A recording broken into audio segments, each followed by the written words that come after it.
Good afternoon to you, beautiful person. I hope you've had a nice day so far and that you're well and happy and healthy. That's all that matters really. And in today's live, I want to share with you the glory and gloom persuasion method, okay?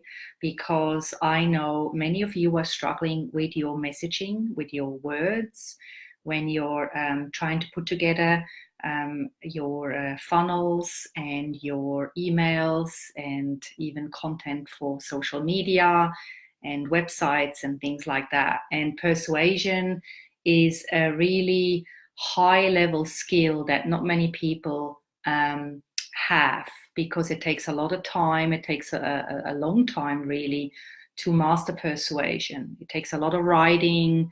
I've been a copywriter since back in 2008, and I'm forever trying and working on improving my skills as a copywriter.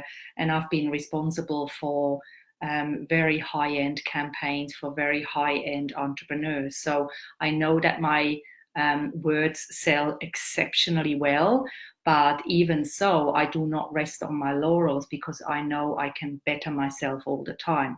I mean, that's, what we humans like to do anyway, because without improving and without growth, there is death, and we actually fall into a black abyss, and that's not where we want to be.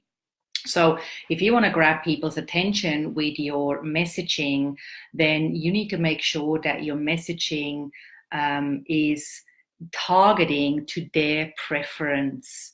And there is two ways that you can actually do that. And I call it the glorious and the gloomy side.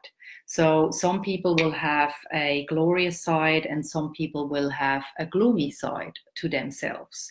And the way that they perceive the world, the way that they perceive the advertising that is shown to them. And so if your message is not reaching them in the way that they prefer to consume it, then chances are that they see your message, but they're actually not engaging with it. Even so, it would be absolutely perfect for them. So I want to give you a couple examples of the glory and gloom persuasion method. Basically, if you're trying to reach people who are more focused on glory, on the positive, on the transformation, then the way you want to share your or phrase your message is as follows. So I've got 3 examples, okay, just to show you the difference. So for the glory people, you would write something like, if you're somebody who promotes vegan food, then you can actually lead with making them feel good about what they're doing and eating vegan. So the way you can phrase it is, eat 3 vegan meals a day and save 2.1 million liters of water each year. This is actually a true stat that I've come across recently reading a magazine. And apparently if you eat just 1 vegan meal a day, you save about 680,000 liters of water a year. So I've just multiplied that by roughly 3. And so you eat 3 vegan meals a day, you save 2.1 million liters of water. So that's somebody who's more focused on transformation, doing good in the world, and wants to become vegan. That message would actually apply and engage with this person.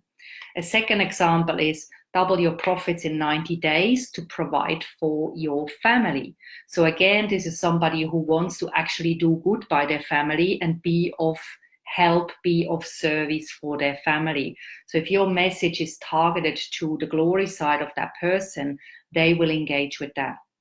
Another example is, build your tribe to create influence and impact. Now, somebody who wants influence and impact wants usually influence and impact for the good side of humanity. They want to be able to empower people and actually help more people on a grander scale achieve amazing things in their lives and businesses. Now let's talk about the gloomy side of persuasion. So if your message only caters to the gloomy people, you're actually missing out on a large part of the population, because most people in the world are focused on the gloomy side of life. right? That's why there's so many people who listen to news and they read newspapers and they get sucked up in drama and negativity, and it's just like the whole life is just one big dramatic roller coaster, and they can't get enough of the drama and of the negativity, so they keep feeding it, right? It's like a devil. It's a devilish kind of behavior. And but your marketing needs to also target these kind of people, because otherwise they're not going to engage with your message. So with the 3 examples, eating 3 vegan meals a day, instead of going, save X amount of waters a year, eat 3 vegan meals a day to stick your middle finger at corporations who destroy the planet.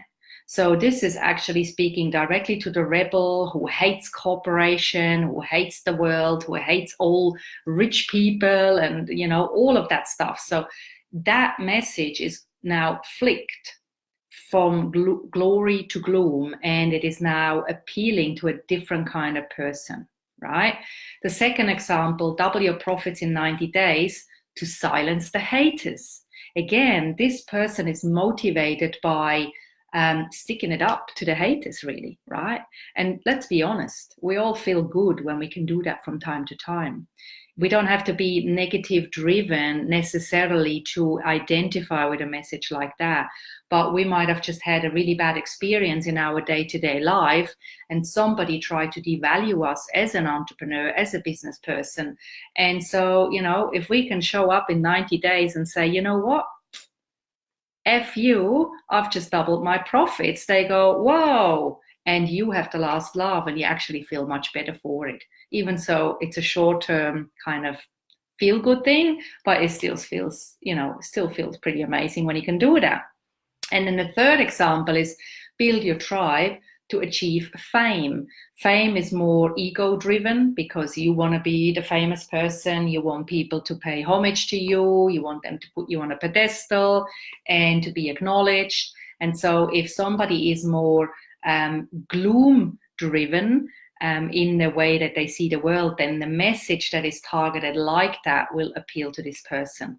So if you want more persuasion tips in your toolbox, I've got a whole bunch of them coming very soon, okay? So if you're interested, get on my VIP list to be the first to get notified when my Persuasion Accelerator goes live, okay? This is going to be a 6-week course, and first come will have an amazing entry price, okay? But once I launch this to a wider audience, the price goes up and it'll not come down. So if you're interested in being on the list, pop your name in the comments below, which gives me permission to put you on my list, okay? Now, don't pop your email address below. Just say me, or put an emoji and say, yes, please. And I will reach out to you privately and I will get you on my list, okay? Because I'm only just starting to build the funnel, so I don't actually have a landing page to take emails, but that will be happening very shortly. So thank you so much for watching. I hope this was helpful. And like I said before, if you want more of these persuasion tips, pop your best emoji, a yes, please, or say, yeah, I will reach out to you and I'll get your email address so I can legally sign you up to my list, okay? Thank you so much. Bye for now, and I'll catch you tomorrow.